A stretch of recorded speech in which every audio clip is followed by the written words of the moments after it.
Hello दोस्तों, आपका स्वागत है आपके अपने यूट्यूब चैनल एजुकेशन एरा पर। तो दोस्तों आज हम पढ़ेंगे क्लास 12th का चैप्टर नंबर 2 इनवर्स ट्रिग्नोमेट्री का पार्ट सेकंड। पार्ट फर्स्ट मैंने पहले अपलोड कर दे रखा है, तो जिसने नहीं देखा पार्ट 1 वो जाके ज़रूर देखें, क्योंकि पार्ट 1 जब तक आप नहीं देखोगे तब तक आपका पार्ट 2 समझ नहीं आने वाला। पार्ट 2 में मैंने पूरा डिटेल बता रखा है, क्वेश्चन कैसे हल होते हैं। आज हम क्वेश्चनों को हल करने का प्रयास करेंगे, किस तरीके से क्वेश्चन करते हैं। ठीक हो गया, तो आइए स्टार्ट करते हैं। हमारी एक्सरसाइज 2.1 का पहला क्वेश्चन अगर हम ले लें, 2.1 का जो पहला क्वेश्चन है आपकी बुक, साइन इनवर्स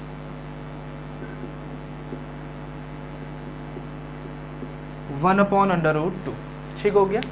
इस क्वेश्चन को करने से पहले मैं आपको एक चीज़ बता देना चाह रहा हूँ कि हमने जो फर्स्ट वीडियो लेक्चर में पढ़ा था, यानी फर्स्ट पार्ट में पढ़ा था कि जो डोमेन होते हैं इनवर्स ट्रिग्नोमेट्री फंक्शन के वो क्या होते हैं। अगर वो आपको नहीं आते हैं तो इन क्वेश्चनों को आप क्वेश्चन बिल्कुल भी सॉल्व नहीं कर सकते, यानी 1% इनको सॉल्व नहीं कर सकते। आपको पता ही नहीं लग पाएगा कि रेंज कहाँ से कहाँ तक है, और तब अगर वो नहीं पता होंगे तो ये क्वेश्चन को आप सॉल्व नहीं कर पाएंगे। तो उसके लिए मैंने लिख दिया है कि भाई सबसे पहले इनवर्स ट्रिग्नोमेट्री फंक्शन सारे के सारे लिख दिए हैं, और उनके जो रेंज होते हैं वो कहाँ से कहाँ तक होते हैं वो मैंने सारे लिख दिए हैं, ये आपको दिख रहे होंगे। ठीक हो गया।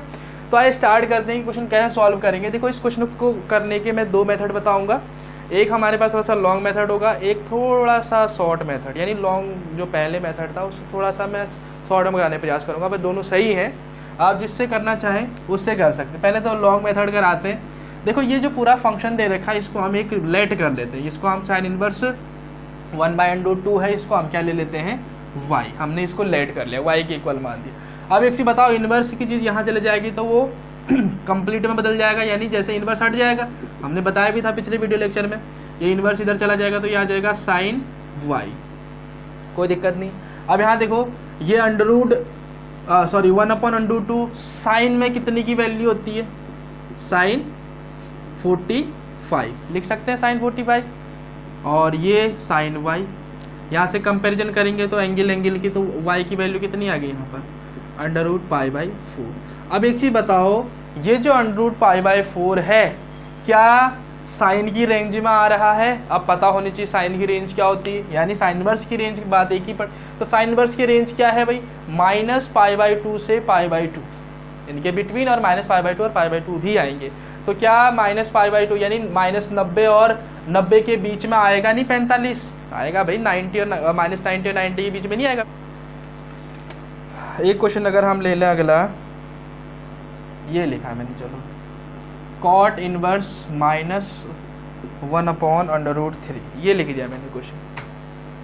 अब इसको कैसे सॉल्व करें, ठीक। अभी तो हम लॉन्ग में कर रहे हैं, अभी शॉर्ट बताएंगे इसके बाद कैसा होगा, ठीक। पहले क्या करते हैं, इसको y के इक्वल, चलो इधर मान लो, इधर मान लो, आपकी मर्जी, किसी को मान लो, y के इक्वल इसको लेट कर दिया मैंने, कॉट इनवर्स -1/√3। ये कॉट इधर आ जाएगा तो क्या बन जाएगा भाई, कॉट y बन जाएगा। ठीक हो गया। और यहाँ क्या बचेगा, -√3। अब ये माइनस आया मत समझ लो, अभी है नहीं, ठीक है। बस ये देखो कि 1/√3 कॉट में कितने की वैल्यू होती है, अगर नहीं पता है तो ये देखो कि कॉट किसका उल्टा होता है, 10 का ना, तो कॉट 10 का उल्टा होता है, तो ये भी एंगल भी उल्टा हो जाएगा उसका। तो यानी कॉट 1/√3 को मैं लिख सकता हूँ ना 10√3 लिख सकता हूँ। तो 10√3 की 10 में √3 जो वैल्यू होती है कितनी की होती है, 60 की। तो ये भी कितनी की होगी, 60 की होगी, सिंपल बात है। यानी 10 में जितनी की वैल्यू √1/3 होती है उसका अपोजिट आ जाएगा। यानी यहाँ से डायरेक्ट लिख सकते हैं, ये कितनी की वैल्यू होगी, 60 की, तो कॉट आ जाएगा यहाँ से π/6। अब यहाँ तक तो हमने 60, यहाँ पर आ जाएगा आपका 3 आ जाएगा, इतना हमने लिखा। ठीक हो गया।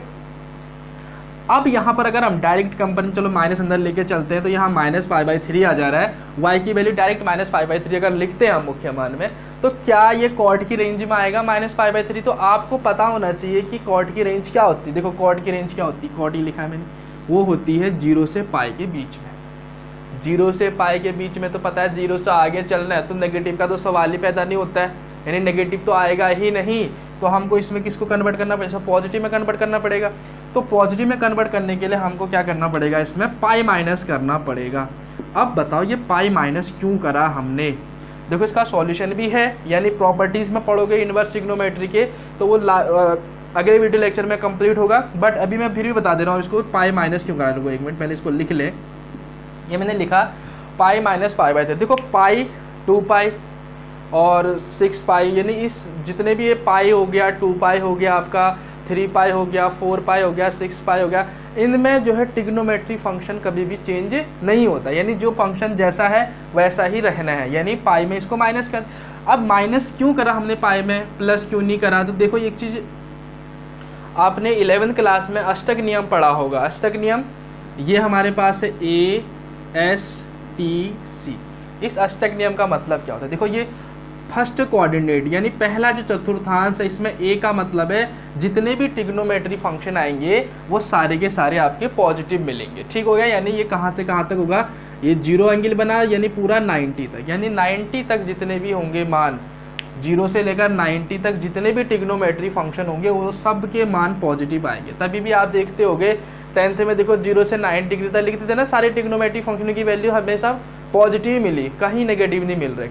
अब जैसे ही हम 90 से आगे बढ़ते हैं थोड़ा सा, यानी कंप्लीट बढ़ते हैं 180 तक, तो जब हम 90 से 180 तक बढ़ते हैं, यानी यहाँ से 90 से कहाँ से 90 से 180 तक बढ़ते हैं, तो उसमें जो है साइन, एस का मतलब साइन, और जस्ट उसका अपोजिट कॉसेक, साइन और कॉसेक क्या हो जाते हैं?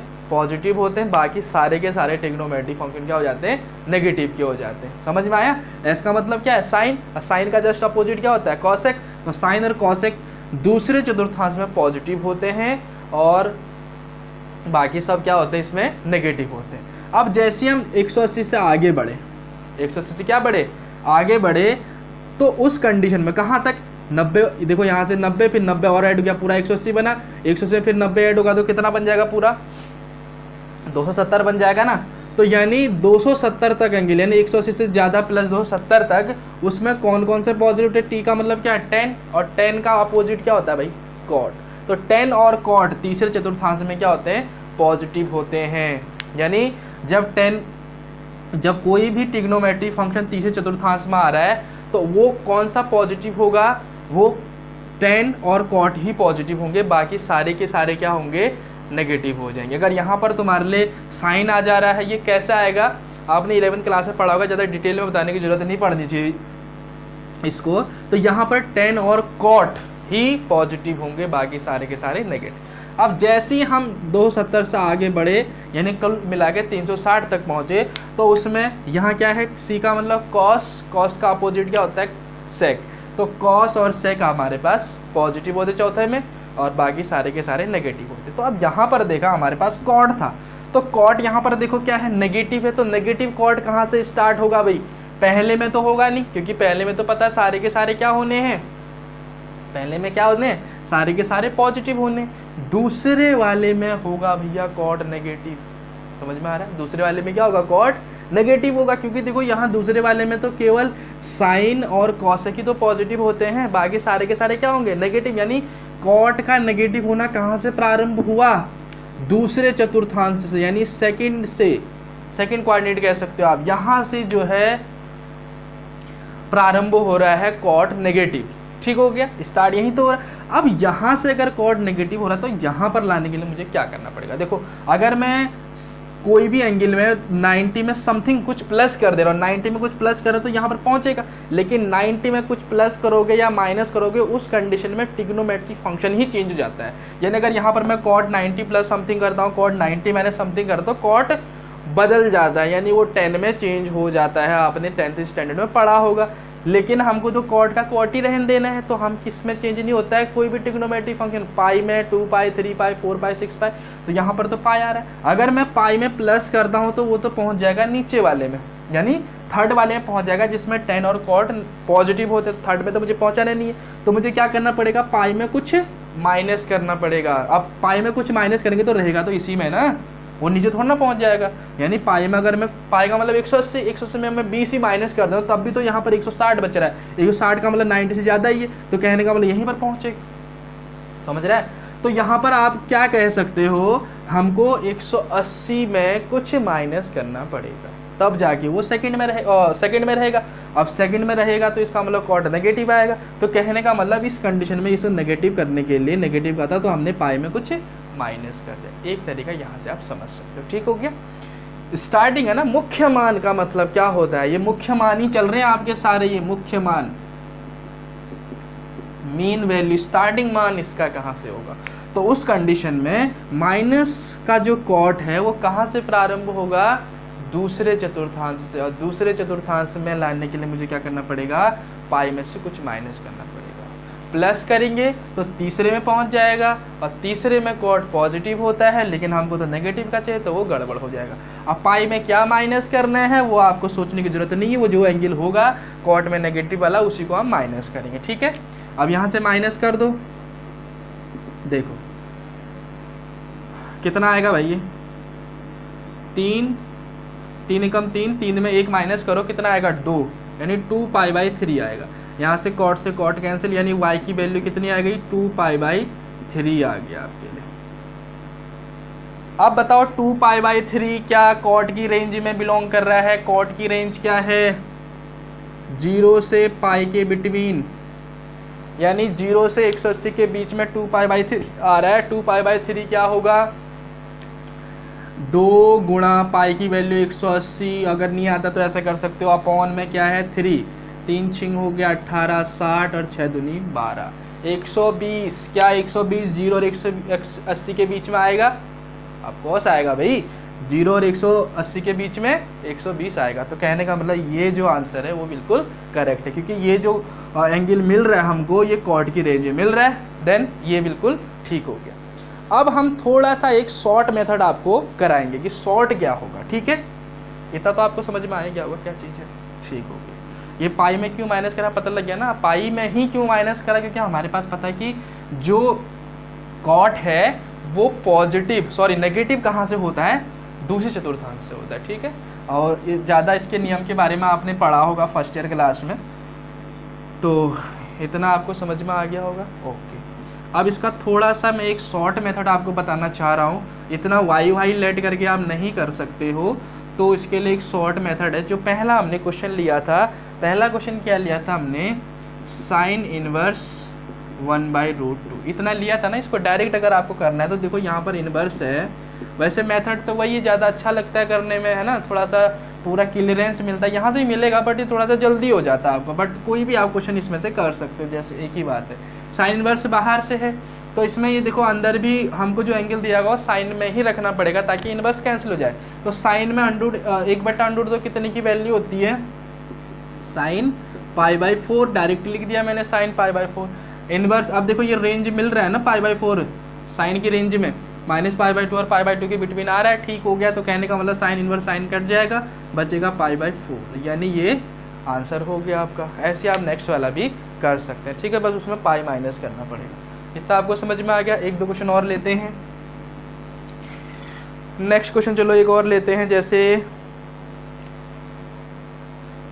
ये तो सरल सा है, इसको कर सकते हैं आप, कॉस इनवर्स क्या लिखा है एंगल √3/2 ये लिखा है, कॉस इनवर्स √3/2, आपको एंगल मालूम होने चाहिए, ठीक है। तो यहाँ पर अगर डायरेक्ट करें इसको, तो चलो एक बार y लेट करके ही करा देते हैं। y = हो जाएगा कॉस इनवर्स √3/2, ये तो बहुत ही आसान हो गया, प्लस के लिए तो ये कॉस इधर आ जाएगा, कॉस y बन जाएगा, यहाँ बचेगा √3/2। √3/2 कितने की वैल्यू होती है कॉस में, बताओ, कॉस 30 की होती है, तो यहाँ पर लिखेंगे ये, ठीक है। तो इस कंडीशन में कॉस से कॉस कैंसिल हो जाएगा, तो y की वैल्यू आ जाएगी π/6 हो जाएगी। तो ये हमने लिखा, बहुत अच्छे। तो यहाँ से अब हम निकाल सकते हैं डायरेक्ट y की वैल्यू π/6 आ गई। तो क्या π/6 देखो, यानी π/6 कितना हुआ, 30 हुआ ना, 30 cos 30 की वैल्यू तो होती है √3/2, ठीक है।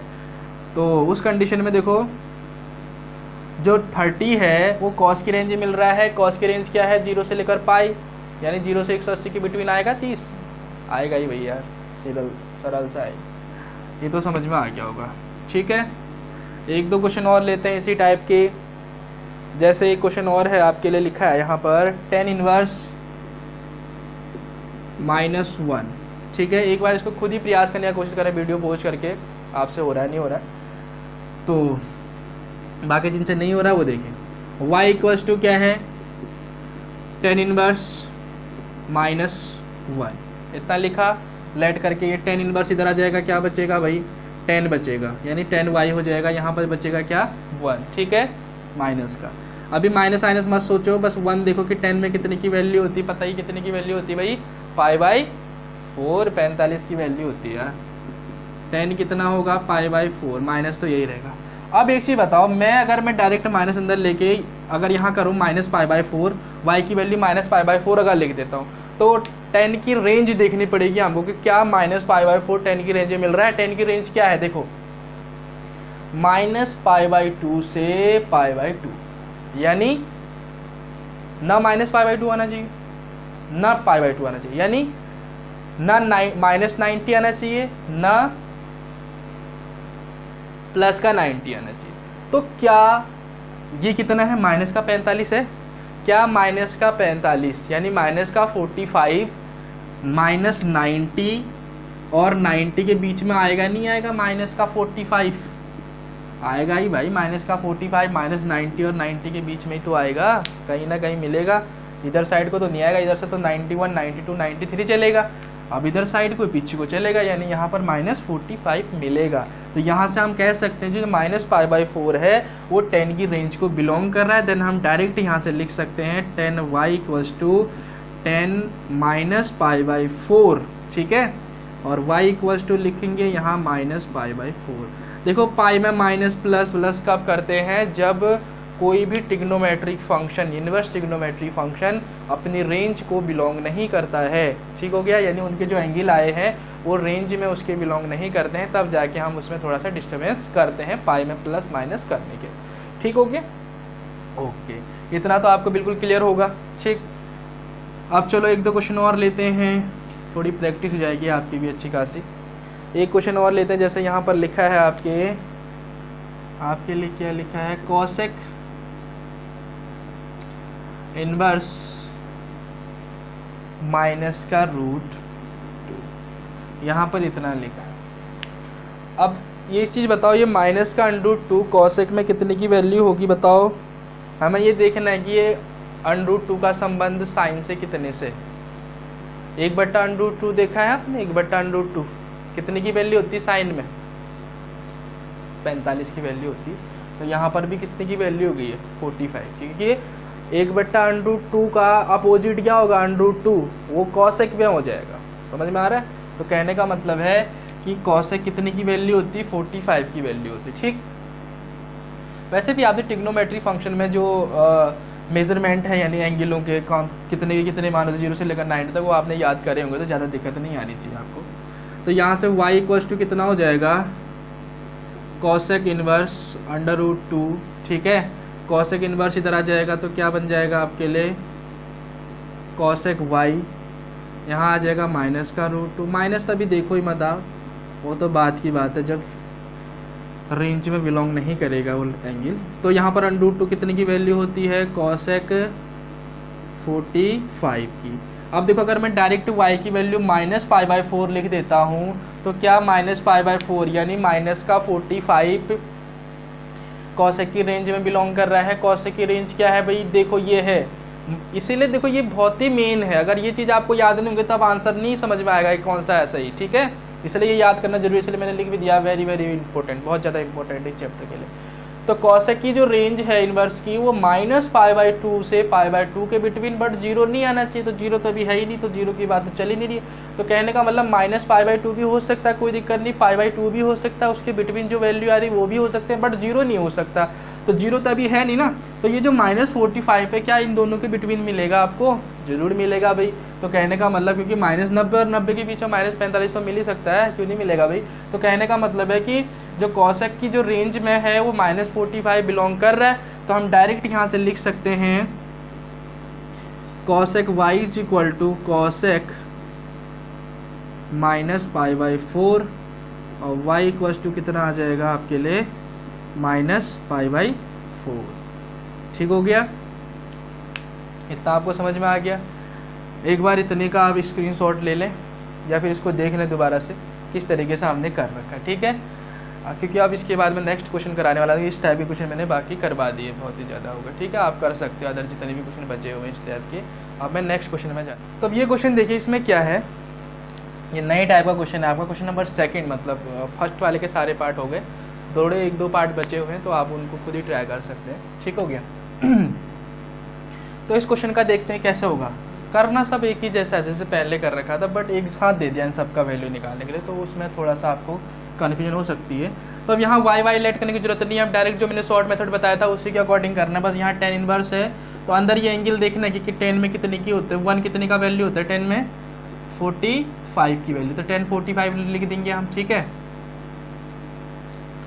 और यहाँ पर भी सेम ऐसी cos इनवर्स। अब cos में 1/2 कितनी की वैल्यू होती है, 60 की होगी, तो यहाँ पर आ जाएगा आपके लिए cos माइनस तो बाहर ही रहेंगे π/6, 60 सॉरी 3 आएगा, π/3 हो जाएगा। ठीक है, और यहाँ पर साइन इनवर्स है 1/2 कितने की वैल्यू होती है, बताओ 6 की ना, यानी 30 की वैल्यू, तो यहाँ पर आ सकता है, यहाँ पर क्या आएगा साइन π/6 होगी। इतना तो हमने लिख लिया। अब बस हमको एक चीज़ रेंज चेक करने की, ये जो एंगल हम लिखेंगे क्या ये इनके रेंज में बिलोंग करेंगे। देखो π/4 यानी 10 1 π/4 45, 10 में 45 जो है 10 की रेंज में बिलोंग कर रहा है। देखो यहाँ 10 की रेंज क्या है, -π/2 से π/2, यानी 90 से 90 के बिटवीन 45 मिलेगा। तो कहने का मतलब ये है कि यहाँ से डायरेक्ट हम लिख सकते हैं 10 से 10 कट के π/4 लिख सकते हैं। ठीक है, अब इसकी बारी है कॉस की, क्या -π/3 लिख सकते हैं क्या कॉस की रेंज में। तो कॉस की रेंज तो बताया कि भाई 0 से पाई, यानी नेगेटिव का तो सवाल ही नहीं है। तो यहाँ पर इसको हम कॉस नेगेटिव कहाँ होता है, स्टार्टिंग के लिए अभी बताया था, पीछे कॉट के लिए बताया था, बट कॉस भी नेगेटिव किस में होगा, फर्स्ट में सेकंड में ही तो होगा। देखो ना यहाँ पर ASTC अष्टक, यहाँ पर साइन और कॉस की तो होते हैं केवल पॉजिटिव, बाकी तो सब नेगेटिव, यानी कॉस भी नेगेटिव स्टार्टिंग कहाँ से होगा, सेकंड में। तो सेकंड में रखने के लिए हम क्या, पाई में से तो प्लस कर नहीं सकते, क्योंकि पाई में प्लस करेंगे तो ट्रिग्नोमेट्रिक फंक्शन चेंज हो जाएगा, तो हमें पाई में क्या करना पड़ेगा, माइनस करना। समझ में आ रहा है। अगर हम π/2 में प्लस करेंगे समथिंग, π/2 में प्लस करेंगे तब भी सेकंड में मिलेगा, लेकिन π/2 में क्या हो जाता है, ट्रिग्नोमेट्रिक फंक्शन चेंज हो जाता है। तो हम क्या करेंगे, पाई में कुछ माइनस करेंगे। देखो पाई में कुछ प्लस करेंगे तो तीसरे में पहुंच जाएगा, तीसरे में भले तीसरे में भी कॉस नेगेटिव होता है, लेकिन स्टार्टिंग नेगेटिव कहाँ से हो रहा है, सेकंड से हो रहा है ना। तो हमको मुख्य मान ही तो लिखना पड़ेगा ना, उसका स्टार्टिंग कहाँ से हो रहा है, तो यानी स्टार्टिंग यहाँ से होता है, हमको पहले ये वाला मान लिखना पड़ेगा, देन उसके बाद सेकंड की पूछेगा तब उसकी बारी आएगी। लेकिन अभी हम मुख्य मान की बात चल रही है, तो यहाँ पर हम स्टार्टिंग वाला लिखेंगे। तो यानी सेकंड में हो रहा है तो हम यहाँ पर लिखेंगे इसके लिए कॉस इनवर्स, कॉस डायरेक्ट लिखेंगे पाई माइनस एंगल क्या माइनस करेंगे जो दे रखा है π/3, उसके बाद प्लस साइन, देखो यहाँ पर -π/6 यानी 30, -30 जो है इसके बिटवीन आएगा, -π/2 और π/2 के बिटवीन, यानी -90 और 90 के बिटवीन मिलेगा ना -30। तो ये तो डायरेक्ट हम लिख सकते हैं यहाँ से, चलो मैं एंगल माइनस ही कर दे रहा हूँ अंदर, तो यहाँ लिख देंगे साइन माइनस का π/6। अब देखो ये π/4 आया, प्लस कॉस से कॉस इनवर्स कट जाएगा, 2 और 3π जब 3π इंटू 3π हो गया ना, ये 1π माइनस हो गया 2π हो गया, ये 2π/3 हो गया। यहाँ पर क्या होगा, साइन से साइन -π/6, यहाँ तो -π/6 आएगा। ठीक हो गया। अब इसमें देखो क्या कॉमन आ रहा है, कॉमन जो घर एलसीएम कितना आ रहा है, 12 एलसीएम आ रहा है ना, 4 3 12 हो गया, 3 चौक 12 6 दूनी 12, तो 4 3 12 ने 3π इधर आ जाएगा, इधर क्या आ जाएगा आपका 4 3 चौक 12 4 दूनी 8π हो गया, और यहाँ पर कितना आ रहा है 2π। तो ये देखो कितना हो गया, ये 6π हो गया, माइनस करके 8 में 2 माइनस करेंगे तो 6π हो गया, 6π में 3π प्लस करेंगे तो कितना आएगा 9π/12, 3 3 9 3 चौक 12, यानी 3π/4 हो गया इसका आंसर। ठीक हो गया ना, 6 3 9 हो गया, ठीक हो गया। तो ये क्वेश्चन समझ में आ गया होगा वो किस तरीके से हमने करा। देखो यहाँ पर बस रेंज देखनी है कि रेंज कितना, अगर आपको रेंज ही नहीं मालूम होगी तो अधिकतर इस एंगल को -π/3 लिख देंगे, जो हो गया आंसर गलत, क्योंकि -π/3 तो भाई कॉस की रेंज में आएगा ही नहीं। -30 यानी माइनस तो कॉस की रेंज में आना ही नहीं, बस ये समझ लो कि 0 से आगे लिख रहे हैं ना पाई तक, तो 0 से आगे तक तो भाई 0 से आगे तो सब पॉजिटिव ही बनेंगे ना, तो पॉजिटिव बनेंगे तो उसका एंगल भी पॉजिटिव लेना पड़ेगा ना। तो उस कंडीशन में इस तरीके से रेंज का प्रयोग करेंगे। ठीक, एक सवाल और करते हैं, ये समझ में आ गया होगा आपको। ठीक, अब एक सवाल इसी टाइप का और है, उसमें भी आपको इसी तरीके से करना है। जैसे लिखा है cos inverse 1/2 plus 2 sine inverse 1/2। ये 2 से कोई मतलब नहीं है, अभी हमको तो एंगल देखना है। कॉस इनवर्स है 1/2, कॉस पे कितने की वैल्यू होती है बताओ? 60 की। तो यानी यहाँ पर कितना आएगा आपके लिए? π/3 cos π/3 plus 2 sine inverse, sine में 1/2 कितने की वैल्यू होती है? साइन π/6 यानी 30 की वैल्यू। तो cos से cos, क्योंकि π/3 पता है ना 30 और सॉरी 60 है, तो 0 और पाई यानी 0 से 180 बिटवीन तो मिलेगा ही मिलेगा। तो यहाँ पर डायरेक्ट आ जाएगा आपके लिए π/3। 2 है, इसको ऐसे ही रहने देंगे मल्टीप्लाई साइन से साइन, क्योंकि π/6 यानी 30 कितने की वैल्यू होगी? मतलब 30 और साइन की रेंज में मिलेगा ना, 90 और -90 के बिटवीन तो मिल ही जाएगा 30। तो कहने का मतलब ये आ जाएगा π/6। 2 3 जा हो जाएगा 6, यहाँ से आ जाएगा π/3 प्लस π/3, ये आ जाएगा आपके लिए 2π/3। ये आंसर है इसका हो जाएगा। ठीक है, बहुत ही सरल क्वेश्चन था ये तो। अब नेक्स्ट क्वेश्चन करते हैं, लास्ट है।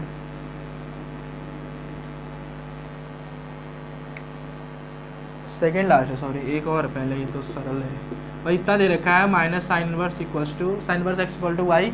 तो वाई की रेंज पूछ रहा है, वाई की रेंज क्या होगी? वाई की रेंज वही तो होगी जो साइन की रेंज होगी ना, मान तो उसी का निकलेगा ना। तो साइन की रेंज क्या होती है? ये है ना -π/2 से π/2, यानी -π/2 से π/2। अब मैंने यहाँ साइन कौन सा लगा? -π/2 से ज़्यादा, π/2 से ज़्यादा, यानी -π/2 से ज़्यादा होनी चाहिए, π/2 से कम होनी चाहिए। बट -π/2 भी हो सकती है और π/2 भी हो सकती है, दोनों भी हो सकते हैं। यानी कहने का मतलब है ग्रेटर देन, इक्वल भी आएगा, यानी -π/2 और उससे ज़्यादा, और प्लस का π/2 और उससे कम। समझ में आया? इसका मतलब इक्वल का मतलब ये हुआ, इक्वल लगाने का मतलब है कि -π/2 भी आएगा और π/2 भी आएगा और इनके बिटवीन की वैल्यू भी मिलेगी। ठीक है, इसका तो सरल सा आंसर है, यही है बस। इतनी पूछ रहा था रेंज क्या होगी, तो ये इसका आंसर ये आएगा। ठीक है, ओके। लास्ट क्वेश्चन है आपके इस चैप्टर का जो कह रहा मतलब इस एक्सरसाइज का 2.1 का। tan inverse √3 minus sec inverse minus का 2। ठीक है, tan में देखो √3 कितने की वैल्यू होती है? 60 की। तो यहाँ मैं लिखूँगा tan π/3। ठीक है, sec में 2 कितने की वैल्यू होती है? अब आपको 2 नहीं पता तो 2 का उल्टा कर दो 1/2, और 1/2 उल्टा कर दिया मैंने, 2 को उल्टा कर दो, sec को भी उल्टा करो, cos, sec का उल्टा cos होता है ना। तो cos में 1/2 किसकी वैल्यू होती है पता करो? cos में 1/2 होती है किसकी वैल्यू? 60 की वैल्यू होती है। तो cos 60 की वैल्यू 1/2, तो यहाँ पर भी इसकी 60 की वैल्यू होगी ना। तो हम डायरेक्ट लिख सकते हैं यहाँ से sec π/3। अब यहाँ पर देखो tan से तो tan कैंसिल हो जाएगी कि प्लस है, π/3 आ रहा है, यानी 60 है तो tan की रेंज में 60 मिलेगा आपको, है ना। मतलब -90 और 90 के बिटवीन 60 तो आएगा ही। तो यहाँ पर आ जाएगा आपके लिए π/3, माइनस आ गया। अब देखो sec अगर -π/3 आ गया, यानी -π/3 यानी माइनस का आपका 60 मिल गया, है ना।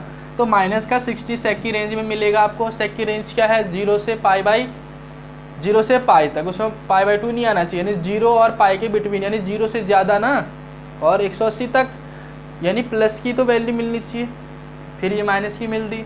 तो हमको पता है कि sec अब नेगेटिव कहाँ होना है? sec नेगेटिव कहाँ होना है बताओ? सेकंड में ही होना है, क्योंकि देखो फर्स्ट वाले में तो सारे पॉजिटिव होने हैं, सेकंड वाले में क्या होने हैं आपके?